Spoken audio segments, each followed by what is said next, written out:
Hello everybody, my name is Lisa Bradley, and today Mindy and I would like to talk to you about our project Researchers Don't Cry, which takes a community of practice approach to locate, articulate, navigate and do research as a personal and emotional act. We're going to start by giving you a bit of a background about emotion in relation to research, followed by an overview of our project, which uses zine-making, and finally we'll end with some reflections on what we've learned so far. So starting with a quote from Laughlin and Manny, emotion is not an intrusion into the research process, but a constituent element of it. So why do we so often pretend it is not there? It seems that for far too long, emotion has been the elephant in the room. However, in recent years, social scientists have begun to attend to the researcher as an emotional being. So there's been a lot of really important work that has emerged out of this change, and I myself have been involved in leading workshops on researcher safety and self-care. I've also been working at the University of Glasgow's ethics board, trying to make emotion more visible at a structural level. Likewise, some of our colleagues at the University of Glasgow have recently launched a collective for sharing and supporting one another through emotionally demanding research. These things are so needed and so welcome, but what we notice within the literature is that these efforts respond to emotion in often ways to try and mitigate emotion, the times where there's something to be done or something that's to be dealt with. And our coming to Researchers Don't Cry was in fact quite a different approach. If you look at these reflections from our colleague Dr. Lukmana Mirza, who unfortunately can't be here today, I think you can see that a different rationale underpins what we're trying to do in this project. And indeed, Lukmana's desire to lift emotion up and centre it within the research project was something that drove my work in coming to this project as well. For me, this sense of needing to lift emotion up started in response to my PhD research, where I was exploring the absence and naturalisation of time within the disciplinary traditions of urban studies. And on the face of it, this was not a sensitive topic. I wasn't using particularly overt methods. I wasn't dealing with so-called vulnerable participants, but nonetheless, I couldn't escape the sense that the knowledge work that I was doing required emotional and an emotional literacy in order to navigate that complex terrain. And that was something that was also very generative of emotion. And because of this, I grew increasingly aware that the story of my PhD was going to be wiped out on the page. The black and white, text-heavy, sanitised, linear momentum of the traditional thesis form would erase this far more emotional story. And so I went on to make a patchwork quilt to accompany my thesis, which told the story of my thesis in a different way, and doing so told a different story. For my part, despite my commitment to feminist research praxis, I recognise that in my writing, outside of the methods chapter where reflexivity is traditionally introduced in qualitative research, I felt a need to put a boundary between the head and the heart. In practice, this meant writing an introduction for my supervisors where I shared the emotional landscape behind each writing submission.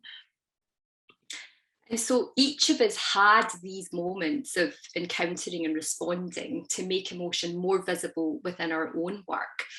But the spark for Researchers Don't Cry came when we started to discuss these experiences with one another.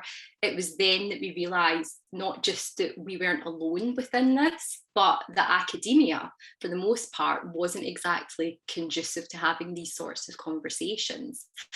And there was power in our collective sharing of these stories and witnessing of each other's stories, and it really emboldened us to want to seek ways to tell these stories more widely.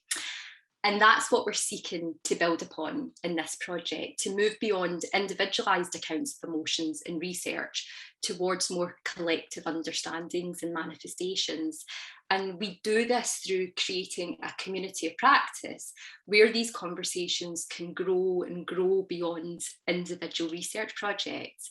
And to achieve this, we've built on creative, feminist and participatory methodologies that each of us have used in previous work. Mindy in particular has been making and sharing zines since she was a teenager. Her doctoral research uses zine making to explore everyday life with disabled young women. And she's also facilitated zine making in a lot of other research and activist settings. And I've used zine making in teaching as a pedagogical device to help students reflect on experiences. So for us, it just seemed like this was a fantastic medium in order to explore agency, but also a way of building community, because zine making really does privilege that kind of DIY aesthetic and multimodal ways of knowing and expressing meaning. And it was something that was really exciting for us to share with others as well.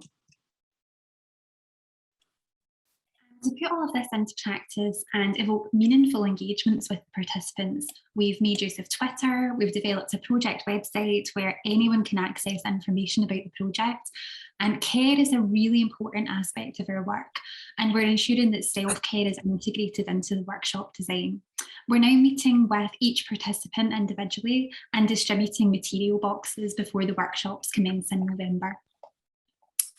In terms of the project launch, within 2 hours of launching the expressions of interest on Twitter, spaces for marginalised and non-marginalised participants were oversubscribed.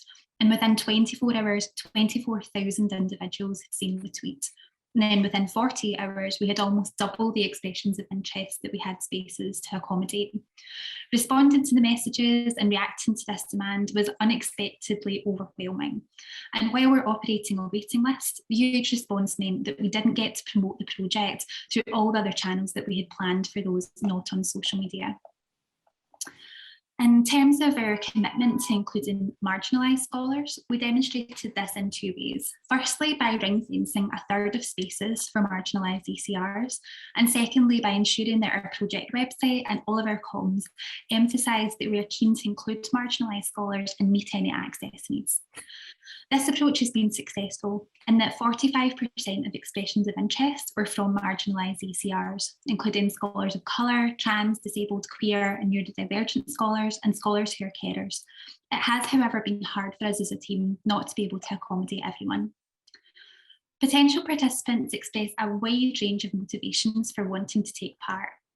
As well as those doing research engaging with emotions and those working in feminist or creative research traditions, others in diverse fields unrelated to ours expressed a strong interest in exploring their identity and emotions as researchers. And alongside this, many participants remarked that the creative and zine-making aspects of the project were an additional element which piqued their interest. So as Mindy says, we are at the stage in the project where we're meeting now one-on-one with prospective participants, and our aim here was to have a proactive exchange about the rationale and the aims of the project, whilst taking into account any ideas or needs that co-participants would have at an earlier on stage. And even in these one-to-ones, it has become apparent just how much there is a need for a project like this and how cathartic it can be in sharing these stories. And we've been so encouraged by this even at this early stage. It is becoming real that the project is shaping up to be quite a community effort. But there are some important things to note about this so far. Like Mindy said, we didn't foresee that there would be an interest in the methods, and so some of those signing up have been doing so in order to learn how to do zine making, and given the space that we're trying to curate, this really kind of safe environment, we felt it would be counterproductive to have some people there as part participant, part observer.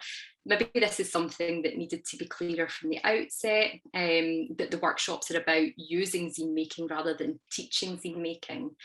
That said, I think there's also something to reflect on here about the need for more events in teaching, promoting arts-based and creative methods so that people can express themselves in more inclusive ways.